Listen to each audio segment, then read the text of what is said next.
If you would like to ask a question, please press star 1 in order to enter the Q&A roster. I will now turn the call over to Bellator President Scott Coker. Mr. Coker, you may begin your call. Thank you. I'd like to thank the media for attending today's call. We got a very exciting event, Bellator 179, Daley versus MacDonald. This is something that's happening next week, Friday, May 19th at the SSE Arena, Wembley in London. That's really a headline between two of the best 170-pounders in the world, and we'll be competing for the number one contender spot in Bellator in the welterweight division. If you look at our division in the 170-pound weight class, I think it clearly is one of our strongest divisions, and I think it's probably the strongest division in the welterweights of any leagues currently out there. You look at the fight between Douglas Lima and Lorenz Larkin in New York. We have other prospects, Michael Venom Page, Derek Anderson. We have Paul, we have Rory. But this fight clearly will be for the number one contender spot. We'll fight the winner of Douglas Lima versus Lorenz Larkin in New York on June 24th. In addition to the headline fight, we also have other great fights on the main card that feature former champion Liam McGarry fighting Linton Vassell at light heavyweight division. We have Czech Congo versus Augusto Sakai at heavyweight, and the return of Baby Slice against TJ Griffin fighting on the card as well. And this event will be aired on Spike TV here in the U.S. at 9 p.m. Eastern and Pacific. And it'll also air on Spike UK at 9 p.m. On Friday the 19th, as well as Channel 5 starting at 10 p.m. in prime time. Will air from 10 to midnight. On one other quick note, on the same weekend, at the Charlotte Motor Speedway, along with a partner with Monster Energy Drink, we'll be bringing a fight series to the Charlotte Motor Speedway prior to the Monster Energy NASCAR All-Star Race. We'll have 4 eliminator fights in the Bellator. We're trying to raise some talent here to find who's the next potential fighter from that region that can get a contract into Bellator. Tito Ortiz will be siding with Dan Henderson on Friday from 3 to 4 o'clock. It's something that we work very hard with Monster, and I'd like to thank Hans and from Monster Energy for making this all happen. And we're very excited about introducing Bellator to a whole new fan base, which is a NASCAR fan base. So with that, I'll turn it back over to Danny. Great. Operator, we can take our first question at this time. All right, your first question comes from the line of Gareth Davies from the London Telegraph. Your line is live. Thank you. Good afternoon, gentlemen, and good evening from London. Can I start by asking Scott Coker, first of all? Scott, is this a big moment for Bellator, given that you are on UK network television live for the first time, obviously coming to a potential audience of what is basically 70 million people? Yeah, Gareth, we were actually had our event last year, the 3 fights on Channel 5 as well. So this is your second time. I apologize, you did, yeah. Yeah, no worries. But anytime you can be on terrestrial television in the UK, it's an exciting time, and I think that's really the beauty and the power of Viacom. Being the ownership group of Bellator, is that they own Channel 5, they own Spike channels across the world, and it just demonstrates one more level of commitment that they have behind this brand. And do you have a target? Do you want to break the million mark? And break the records here for viewership? And do you think it will, given the card you put together? Yeah, listen, I think that this is the first time we've gone on a Friday night there. Last year, I believe we were on a Saturday night, and so there'll be plenty of great programming we're going to compete against. But last year I think our peak number we were close to 600, and if we get something close to that or can beat that, we'll be very happy. Thank you. Could I ask Paul? Have you responded at all mentally to the fact that Rory MacDonald said in the last few weeks that he is going to win by KO in this fight? He knows realistically he is not going to win by knockout. It's Paul, I don't know if it's me, but I couldn't hear you particularly clearly then. I don't know if it's just on my line. As I'm just saying, as I was saying, like, he has to say things like that because he's been out for a while, but the fight will go the way it normally goes when people feel my power. When I touch him with the punches, he'll be doing his best to get the fight to the ground. So I just have to be prepared for that and take my opportunities when they arise. And do you feel much? We know how powerful you are as a striker. We know that you're a brilliant finisher, but do you feel a much smarter fighter than say those kind of wars you had back in 2011 with Nick Diaz or with Tyron Woodley? Are you a changed fighter over the last 4, 5 years, 6 years? Yeah, most definitely. I'm a much more comfortable fighter. I'm much more happy with the way that I prepare for fights. I enjoy the whole process. And I've come to realize that I have the big advantage over the majority of guys that I fight, and that I've had so many fights in kickboxing and MMA, and I've taken that on board now. I've acknowledged that, and it's brought me to a certain comfort level where I feel like I fought every type of fight that you can give me in MMA or kickboxing. So I really just have to go in there and fight. I don't have to think about anything. I just have to go in there and fight. I've been in the most situations. I've been with my back against the wall. I've been knocked down. I've got up. I've been in submissions. I've had to defend. I've done everything. So all I have to do in there is go and fight and take the guy out, finish a guy. And can I just finally ask you, Paul, it's a huge time for fight sports in the UK at the moment. We've just had a massive heavyweight event at Wembley just next door with Anthony Joshua and Vladimir Klitschko in boxing, and there's talk of Tyson Fury coming back at the moment. There's a huge interest in fight sports in the UK more than ever before, certainly in the last 25 years that I've been involved in fight sports covering it. And is it a thrill to be headlining at this time at home when fight sports are thriving?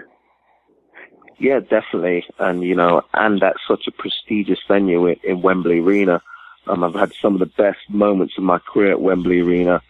Being a young 23-year-old fighting in front of 10,000 people at the old Cadway promotion. I was British and world champion there, and it feels like the timing is right for me to come back to sort of come full circle and back to being on a big show in front of the home crowd in more familiar territory. O2 was great, but I'd never fought at O2 before, and to be honest, I felt really uncomfortable. I felt more comfortable fighting in America.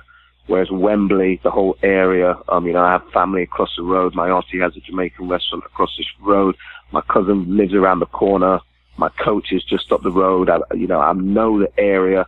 I know the arena, and I'm just looking forward to, taking it back to my youth and entertaining and knocking Rory out. Could I just finally ask a question? Thank you, Paul. Could I finally ask a question for Rory? As you said and quoted recently, you believe you'll win by knockout, Rory. Why do you win this fight by knockout? I've said in the past that I could win this fight by any means necessary, any finish. I feel like I have the ability to knock out Paul, but I definitely feel that if the fight goes to the ground, I have the ability to submit him as well, because I'm well-rounded. I've made it clear that I could fight the best of the best in the kickboxing realm, and the best on the ground as well. So that's something that he has to look out for, is my well-rounded game. And finally, from me, Rory, thank you. Do you feel reinvigorated, if you like, being in a new organisation? Have you felt the difference? Does that mean something to you to have a change of scene, if you like, and become perhaps more reinvigorated? Absolutely. It feels like chapter 3 of my career at this point. A big organization move, and just coming off the 2 losses that I've had, and the changes I've made in my training, I've noticed a big difference in my mindset, my physical abilities, my martial art abilities. So I'm very excited to make my debut in Bellator and show the changes that I made over this layoff, and I think it'll excite people for the future fights. Thank you very much, gentlemen. The next question comes from the line of Steve Jones from MMA Mania. Thank you, operator. My first question is for Rory, and I'd like to know if he feels that there's been an evolution in his style as a fighter, given it's been almost a year since we saw him go 5 rounds with Wonder Boy. Absolutely. I made a lot of changes from the way I was training for that fight. I had said before, I made the mistake of overthinking my opponent and adapting my style every single fight and trying to learn new martial arts and new techniques and really getting away from my strengths. And, this past 11 months off has really been about getting back to my strengths and getting back to the basics and sharpening my own skills and my strengths, and I'm feeling at my best because of the work I've put in.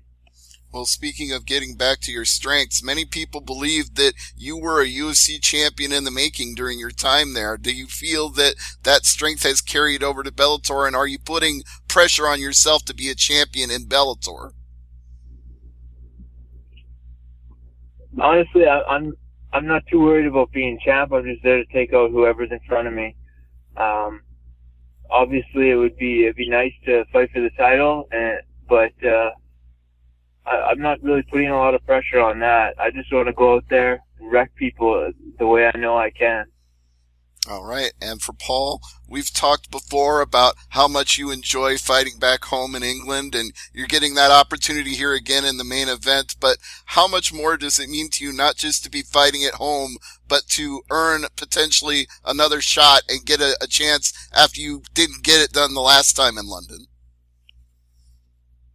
Yeah, it's a massive opportunity, but above the opportunities that's ahead of me, it's I'm fighting the name of Rory MacDonald, someone who I rank in the top 5 in the world. He's a big name. He seems game, and I truly believe that he's in for a big shock. I think that everything is seen in footage that is heard or is seen following my long career is nothing like the actual experience when you're in the cage with me. And I truly believe that he's in for a big shock. Well, I think Brennan Ward found that out firsthand back in January. But as for delivering a big shock, if you get that title shot, which Scott has already said is on the line here, do you want that rematch with Lima, or would you like to face Larkin potentially instead? I'm saying that Rory is top 5. I hold Lima above Rory. I don't think there's a bigger, more athletic, scarier welterweight out there at the moment. And me and my team, we believe that we can defeat Douglas Lima over 5 rounds. So not looking past Rory, but yeah, we want the shot at Lima. I feel if I'm more composed, I don't rush out in the first 30 seconds like I did last time. I think over 5 rounds will beat Lima. All right. Thank you very much, gentlemen. Your next question comes from the line of Ty O'Keefe from Fight Network. Your line is live. Hey, guys. I just want to say, first of all, I appreciate your time. My first question is for Rory MacDonald. You came over from the UFC, and you were there for quite a while, and obviously you haven't fought yet in Bellator. But could you mention or, talk about some of the differences you've seen thus far between the two promotions as far as your experiences go? Basically, I've just been more in touch with the promoters, getting my outlooks on things, how I want things to go when it comes to the promotion of myself, just more involved rather than just being another guy in the line, another number or, another sheep. So I just feel more respected, more attention to detail when it comes to, the promotion of myself. because, I think Bellator gets it that they want to build the character around each and every guy on their roster. They want to build up the names and let people see the real side of them, and they could build that up. But UFC kind of has lost that, and everybody's wearing the same thing, and everybody is trying to be Conor McGregor, so it's lost its feel over there a little bit. Okay, and just another quick question for Rory.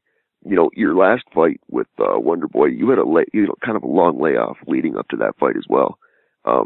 Did you think that factored into the loss that you had against Wonder Boy? And if so, are you somewhat concerned about that again, having 2 long layoffs in a row like that? No, the layoff wasn't a big issue for me. I mean, when I got in there, a fight's a fight for me. I could fight any place, anytime, anywhere, so against anybody. So the problem with that fight was my training. I really had screwed up and tried to be a karate kickboxer, tried to beat my opponent at his own game. And I'd made that mistake too many times, trying to change my style every single fight.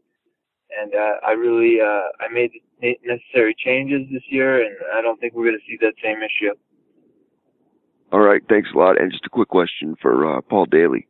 Now, you mentioned that, you rank Lima ahead of MacDonald, although they're both top 5 in the world. Having said that, would beating Rory MacDonald rank as the biggest win of your career?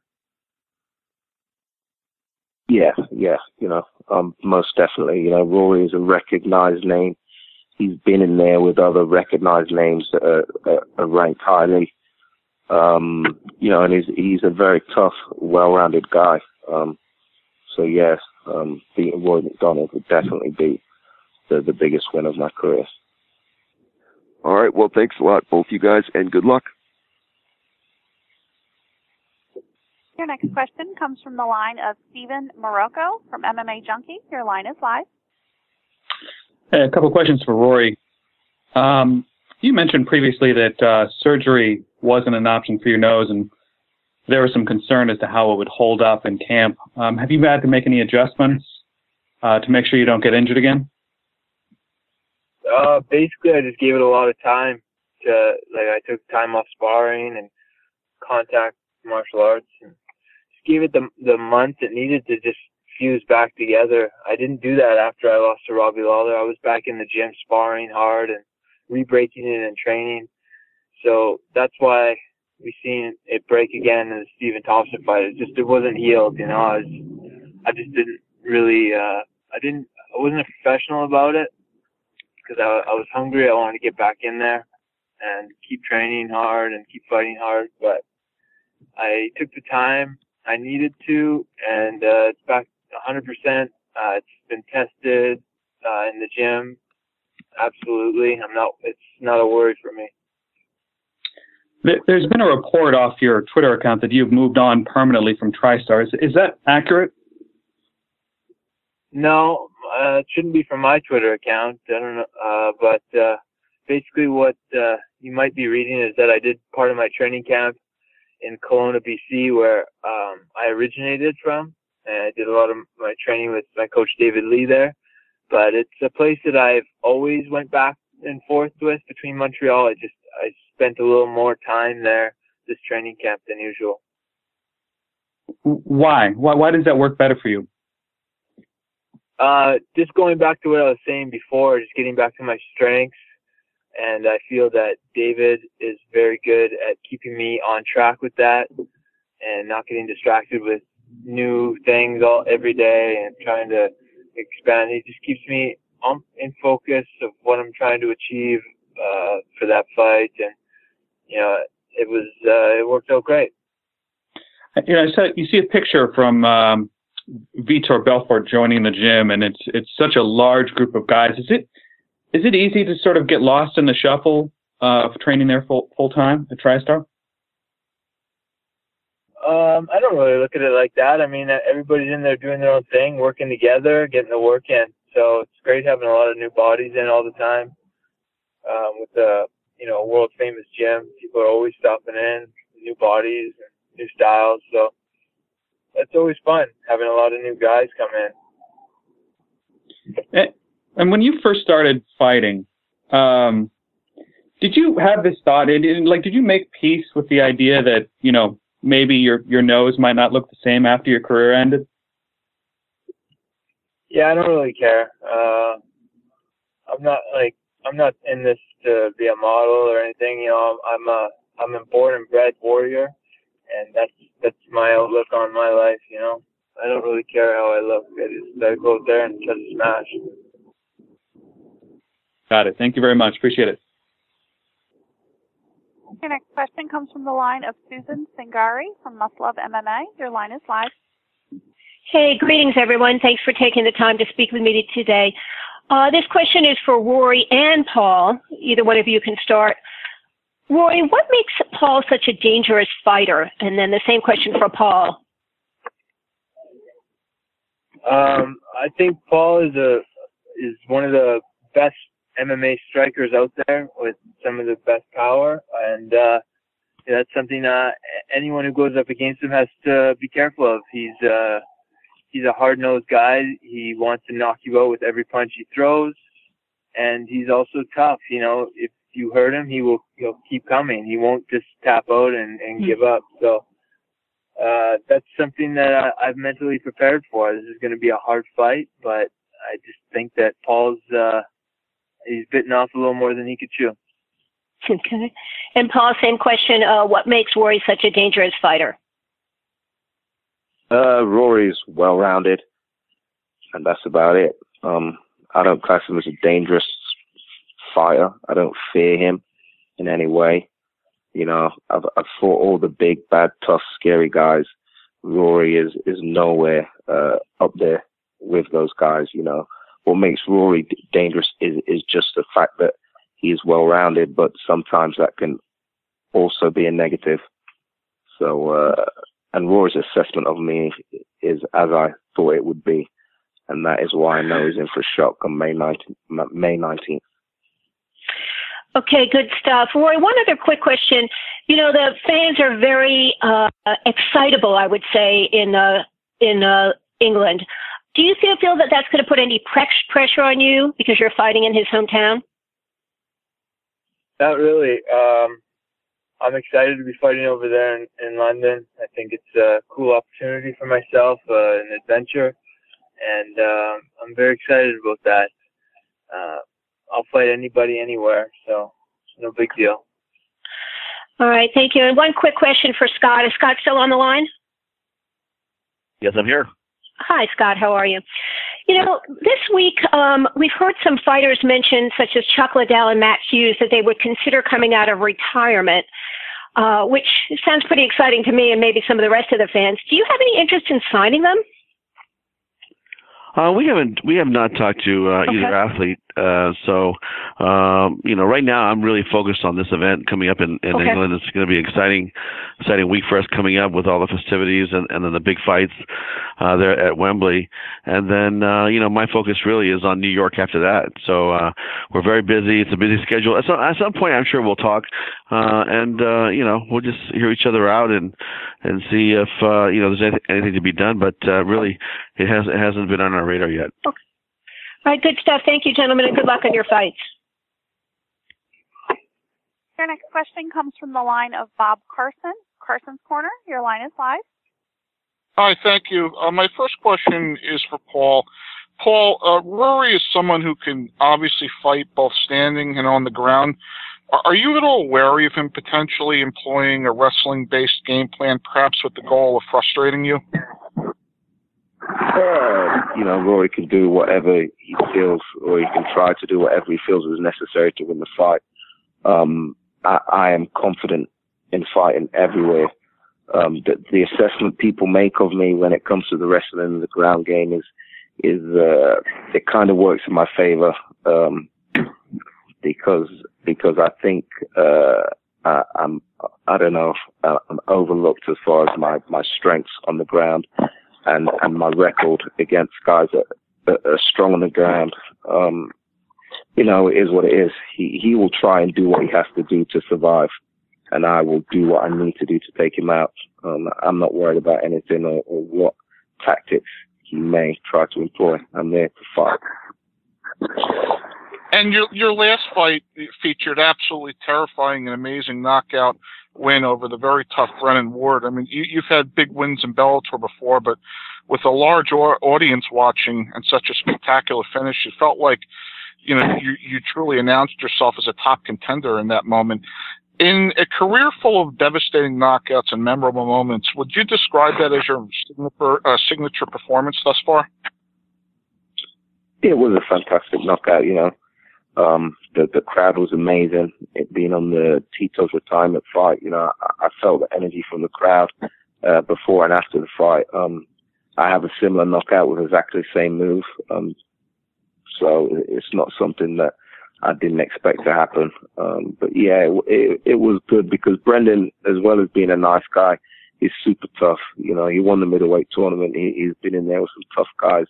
He fought well over in Japan at Rising. He has knockout power. He's a collegiate level wrestler. He's a tough kid. So it was good to get a win over Brendan Ward.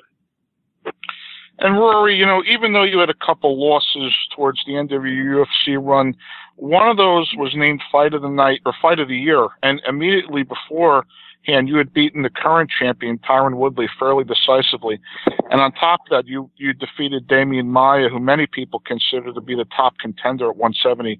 Do you feel that people, either fans, the UFC, or both, have somehow disregarded those huge wins?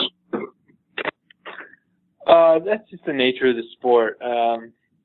You're only as good as your last performance, and people are easy to write off fighters if they have a bad loss or a bad outing, and they think that they're done or, things like that. It's just a natural thing for critics to say and think.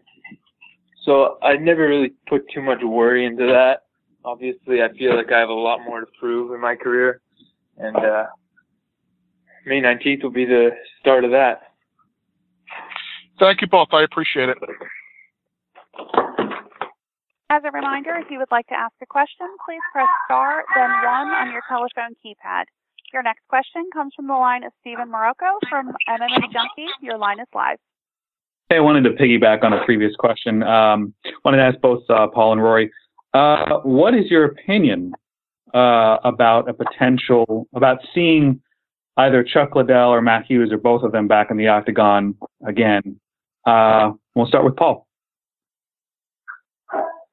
Well, yeah, Chuck's a legendary fighter. Produced some highlight reel knockouts. A great character for the sport of mixed martial arts. And Matt Hughes was a consistently dominant champion. So yeah, it'd be great to have two legends back in the sport. In particular, Matt Hughes. Is in my division. It'd be great to get in there and fight against a legend. So yeah, it'd be great to have them both back. And even better if they come to Bellator. And Rory?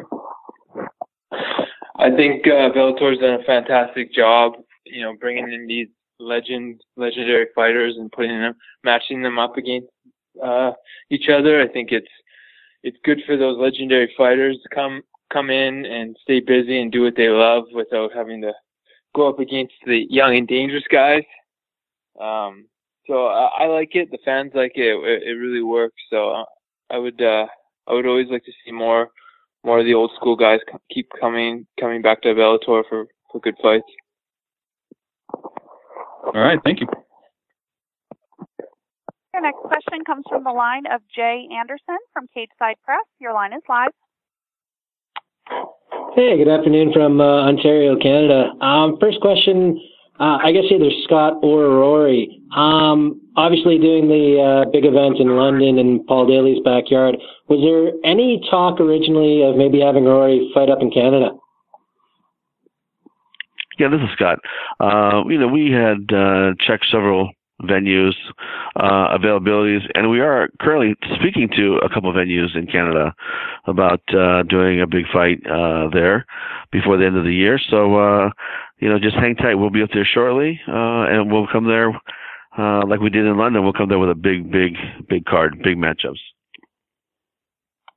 That's great to hear. And one question for Rory. I know you mentioned you took the time off. You'd originally, after you broke the nose originally, you'd kept training, re-broke it in training. How long was it before that nose was really fully healed? And, has it been touched in training since? Are you confident in it? Yeah, I pretty much, I didn't spar all the way up to training camp. And then I started once, I was a couple months away from the fight. I started my regular training. And, it's been tested for the last 2 months, and it hasn't given me any problems, and I haven't been worrying about it. I'm very confident in it. Okay, thanks very much. Our next question comes from the line of Mark Piopos from Wombat Sports. Your line is live. Thank you for taking my call. My first question is to Rory. You're coming into this fight, coming off 2 5-round fights right now, and now you're coming into this fight, which is a 3-rounder. Is that a little bit easier for you, since you had the long layoff? And is there any kind of difference in your training coming into a 3-round fight versus a 5-rounder? Yeah, it's a little different. It's a little more explosive training rather than a little more, how could you say, a little bit more cardiovascular. You got to train your body to last a little longer, and it's a different pace. So, I've been enjoying training for a 3-round fight rather than my last 2 have been at 5. But personally, I like the long fights just because you get to really see how the fight will play out. Because when you're talking to the best guys in the world, 15 minutes usually isn't enough. Are you thinking that that's why you're thinking that maybe it's a little bit more urgency and why you want to get the finish this time around? Has that been a different focus for you in this training camp to be more of a finisher than try to slug it out for 3-hole rounds or 5-hole rounds? I think it's fitting for my style to be a finisher. I kind of strayed away from that, focusing on different aspects of martial arts for a few years, and I've gotten back to my old self where at any moment I'm looking to put the guy away. And for Paul, Rory has not been finished in the past 7 years. Obviously that's something that would be marquee on terms of your on your resume, to be able to be one of the only 2 people who have finished Rory MacDonald. But is that something that you're kind of concentrating on? He's going to be a tough out coming all 3 rounds. But obviously is that something that you're looking forward to? He hasn't been finished in the past 7 years. Did you say? Didn't he quit against Robbie Lawler? I'm pretty sure he quit that fight. No, that didn't go to a decision, right? He quit. Yeah. So, that's wrong. He quit the fight. He talked of being a warrior and all of this, but he quit in a fight due to broken nose or not. If you're a fighter, you do not quit. I'm not worried about anything Rory has to bring. I don't care in the statistics. He hasn't fought me, and that is it. I fought guys who have never been knocked out, and if you look at their records, I'm the guy that knocks them out. So it means nothing to me. I'm just there to fight. Roy, do you want to follow up on his comment about you quitting in that fight, and do you want to kind of follow up on that and kind of explain your side? Yeah, sure. I definitely was pushed to my breaking point in that fight, and I definitely had to go down, but there was no way I was tapping out or telling the ref to call the fight. I just, at that point, I was done on my feet, and I had to take a knee, and the ref stepped in. But I think if he thinks I'm an easy to quit kind of fighter, I think he's in for a rude awakening. And finally for Scott, first of all, congratulations on signing a bunch of female flyweights to your division. Do we have any kind of timeline at which are we going to see a tournament, or are you just going to wait for things to pan out in terms of the championship? Yes, right now it hasn't been determined whether we would host a tournament or not, but it's definitely something we're considering. In the meantime, we're going to start fighting, these ladies, off in single elimination fights, and start working, them towards the title. So that's the game plan for right now. Can we expect any more signings within the next couple months? Of course, always. I mean, there's new free agents popping up here and there, and when they're able to speak to us, we're going to speak to them. And I made it very clear that our goal is to sign every free agent that we want to keep, to come over to our roster, and that we're open for business. And I think last year was a great year for us. I think this year will be another great year for us for free signing acquisitions. Okay, well, thanks a lot, Scott, and thanks a lot for taking my call, guys, and best of luck to you. Thank you. Great, thank you. With that, we're going to actually just have Rory and Paul, close things up with some final closing statements. If you want to get us started, Rory. I don't really got much to say. I had a great training camp. I'm feeling at my best, and I'm going to go out there to punish this guy and make him look like he doesn't even belong in there with me. And as well as every other fighter I come across, it's just going to be a different league when they step in there with me. Great. And Paul? Yeah, with that said, make sure everyone tunes in May 19th. Make sure you have your tickets. And just, prepare yourself for an entertaining main event. That's all I have to say. The rest of the talking I'll do in the cage May 19th. And Rory will see exactly what I'm on about. Great. With that, I want to thank all the media for joining us for the Bellator 179 conference call. Make sure to tune in next Friday, May 19th from the SSE Arena, Wembley in London. We will see you next time.